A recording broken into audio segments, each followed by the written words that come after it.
राजधानी किल्ले रायगडसाठी 75 वर्षांमध्ये फक्त 1,20,00,000 रुपयांचा निधी खर्च झाल्याची ही धक्कादायक आकडेवारी समोर येते आहे। रायगडाच्या विकासावरून संभाजीराजे छत्रपती हे आता सरकारच्या विरोधात चांगलेच आक्रमक झालेले आहेत। छत्रपती शिवाजी महाराजांच्या रायगडकडे सर्वच सत्ताधाऱ्यांनी दुर्लक्ष केल्याचा त्यांनी आरोप केलाय।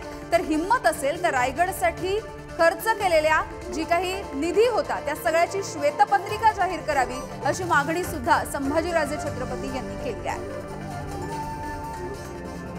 तर संभाजीराजे छत्रपती यांनी नेमकं काय म्हटलंय आपण बघूया।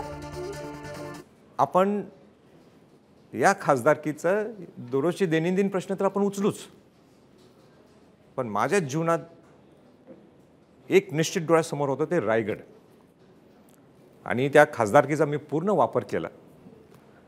रायगड मॉडेल म्हणजे रायगड किल्ल्याचं संवर्धन जतन आजपर्यंत तुलसीदासजी आजपर्यंत कुणी केलं नाही, 75 वर्षात कुणी केलं नाही। आणि जर कुणी केलं असं थोडंफार ते पुरातत्व खात्याने नुसतं 1,20,00,000 रुपये खर्च केलेले आहेत या 75 वर्षात। ज्या शिवाजी महाराजांचं नाव आपण घेऊन जातो, जे आपलं सगळ्यात जीवन स्मारक रायगड किल्ला आहे, मी मागं लागलो आणि ते रायगड प्राधिकरण स्थापन झालं आणि या रायगड किल्ल्याचं संवर्धन जतन शास्त्रोक्त पद्धतीने सायंटिफिक पद्धतीने आज चालू आहे।